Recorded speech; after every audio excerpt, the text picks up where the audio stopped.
Audio Jungle.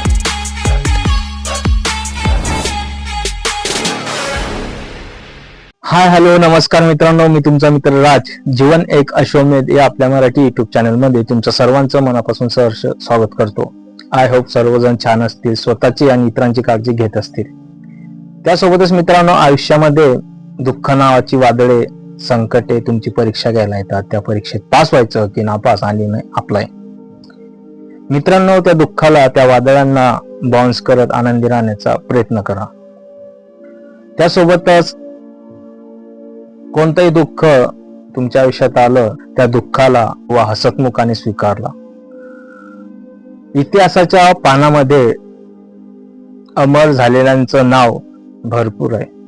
त्यामध्ये धर्मासाठी आणि मानवतेसाठी ज्यांनी सर्वस्व अर्पण केलं ते म्हणजे गुरु गोविंद सिंगजी. शौर्य, बलिदान आणि खालसा पंथाची महान स्थापना गुरु गोविंद सिंगजी यांनी केली. आज आपण जाणून घेणार आहोत गुरु गोविंद सिंग यांचा संपूर्ण इतिहास, संघर्ष, त्यांची प्रेरणा आणि त्यांच्या जीवनातील अद्भुत पराक्रम. हा व्हिडिओ शेवटपर्यंत बघा. हा फक्त इतिहास नाही तर प्रत्येकासाठी जिवंत संदेश आहे. मित्रांनो, गुरु गोविंद सिंग यांचा जन्म 22 डिसेंबर 1666 रोजी तख्त श्री पटना साहिब येथे झाला. त्यांचे बालनाव होते गोविंदराय. त्यांच्या वडिलांचं नाव होतं तेग बहादूर सिंग. गुरु गोविंद सिंग हे शीख धर्माचे 10वे गुरु होते आणि 9वे गुरु त्यांचे वडील म्हणजे तेग बहादूर सिंग हे होते. गोविंदराय लहानपणापासून अत्यंत बुद्धिमान, शूर आणि धार्मिक विचाराचे होते. त्यांनी तलवारबाजी, घोडेस्वारी, धनुर्विद्या आणि अनेक भाषा शिकल्या. मित्रांनो, काळ वेळ कोणासाठी थांबत नाही आणि प्रत्येक काळ आपल्याला काहीतरी शिकवत असतो.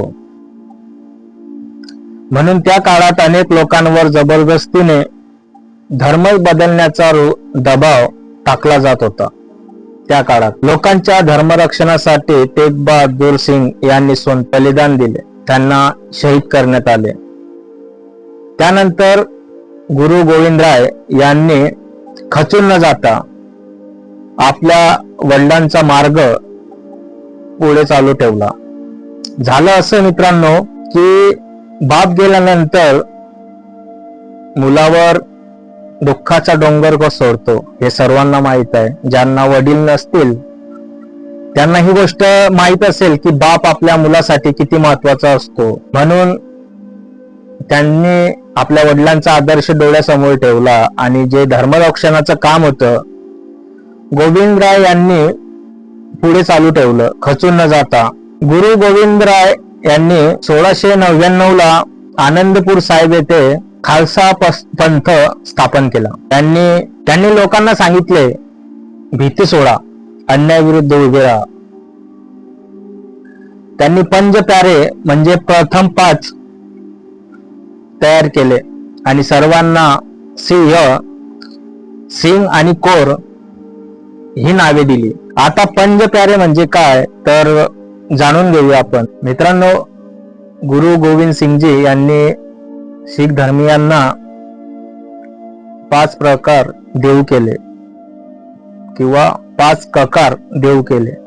ककार या शब्दाचा अर्थ असा होतो की विशेष, की ककार या शब्दाचा अर्थ असा आहे की केश म्हणजे केस वाढवणे. कंगा म्हणजे लाकडी कंगवा, कडा लोखंडी कडे.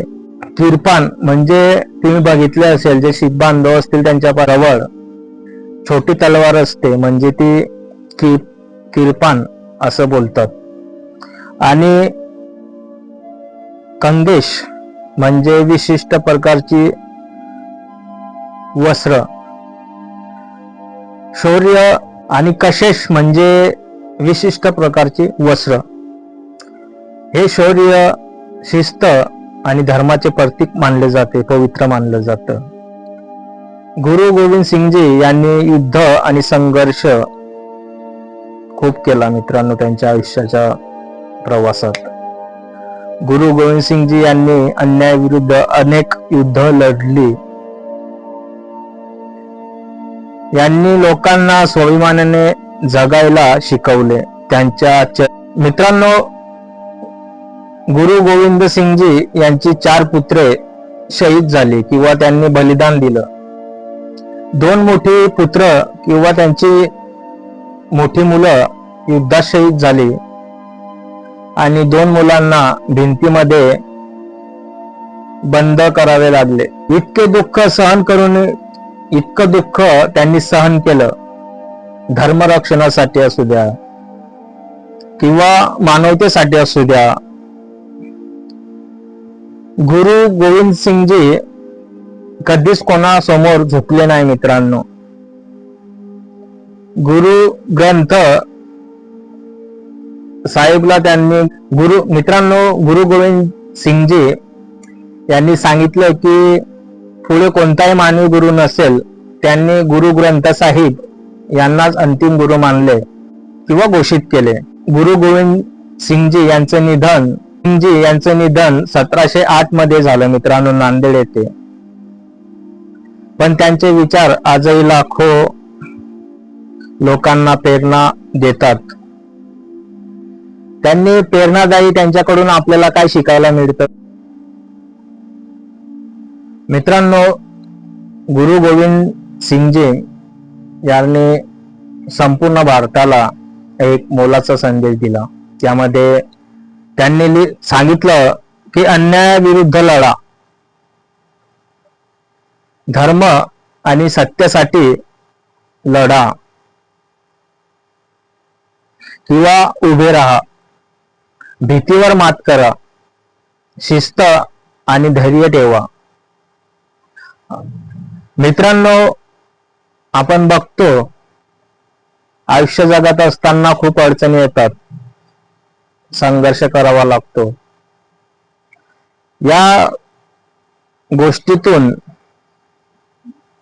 किंवा इतिहासातून आपल्याला तेच शिकायला मिळतं. एक संदेश आपल्याला मिळतो की अन्याय झाला तर त्याच्या विरुद्ध लढा, भीतीवर मात करा, संघर्ष करा. अशा महान योद्धास शतदा नमन. मित्रांनो, आजच्यासाठी एवढंच. भेटूया पुन्हा नवीन विषयासह. तोपर्यंत आनंदी राहा, काळजी घ्या. चॅनलवर नवीन असाल तर चॅनलला नक्की सबस्क्राईब करा. तोपर्यंत जय हिंद, जय महाराष्ट्र.